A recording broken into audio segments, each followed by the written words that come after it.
Most people assume waking up with a dry mouth is one of the simplest health signals the body gives you. Just drink more water. Problem solved. And because that explanation feels so obvious, almost nobody looks deeper. But there is a problem. Many adults after 40 are already well hydrated. Some are drinking more water than they ever have, and yet they still wake up with that same dry, sticky mouth again and again. So the real question is not how much water you drink, it is what is happening to your body while you are asleep that makes water irrelevant in the first place.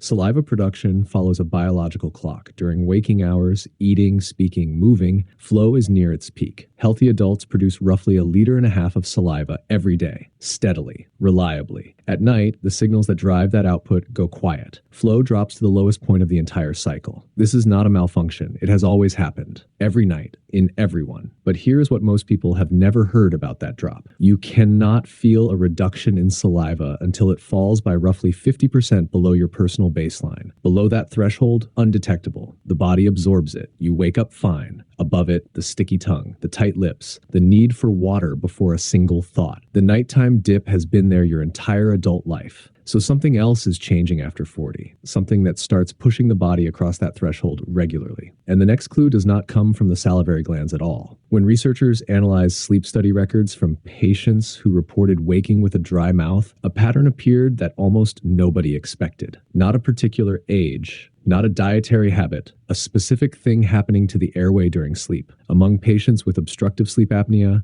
31% woke up with a dry mouth. Among people without it, 3%. After adjusting for age and body weight, sleep apnea more than doubled the odds. The mechanism is direct. When the airway struggles during sleep, the mouth opens to compensate. Air moves over oral tissue for hours. Saliva evaporates faster than the glands can replace it. By morning, the body has been losing that exchange all night. But here's what matters beyond the statistic. Most people with obstructive sleep apnea do not know they have it. They snore occasionally. They feel tired. They assume it is just getting older. For millions of adults, the dry mouth is the first real signal that the airway is struggling during sleep. They have been waking up to that signal every morning, and they thought it was asking for water.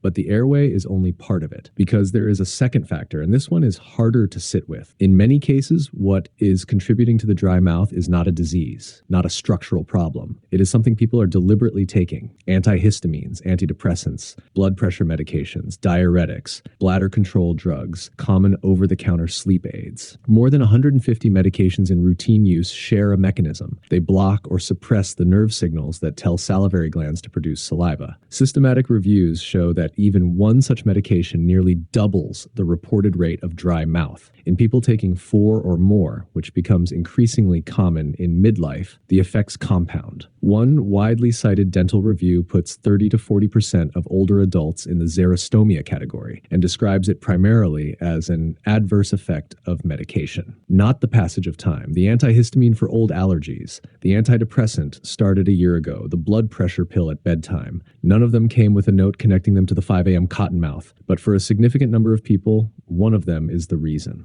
Dr. Adrian Kane's The Science of Aging, After 40, maps how these shifts, sleep, biology, medication, saliva, connect into a larger picture. Link below. So why does all of this arrive at once after 40? Because after 40, the factors that suppress saliva stop coming one at a time. The nighttime dip, always present. A slightly compromised airway, a new prescription, and then something else that arrives without announcement. Salivary glands carry estrogen receptors. When estrogen falls during perimenopause and menopause, gland output can follow. Studies comparing pre- and postmenopausal women found a meaningful gap. 66% of menopausal women showed measurable reduction in salivary flow versus 41% of non-menopausal women. Hormone therapy has been shown to partially restore that flow. The evidence here is moderate, not definitive, but it is consistent, and it adds to a picture that has been building across this entire investigation. Each factor alone, the circadian dip, the open mouth, the medication, the hormonal shift, may not be enough to cross the 50% threshold where dryness is felt.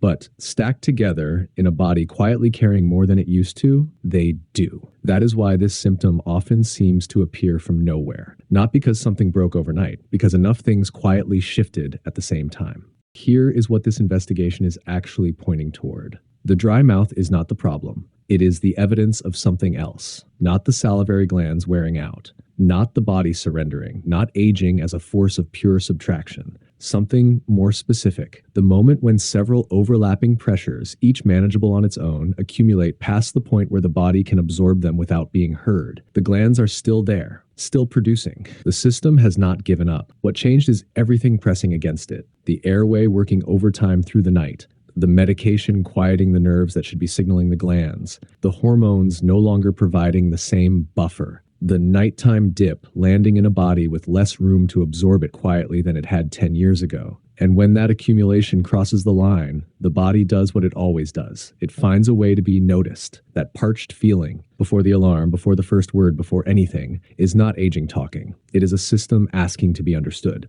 Most people just thought it was asking for water. One question before you go. Did this start suddenly for you, or so gradually you barely noticed? And looking back, what else was changing around the same time? Leave it below.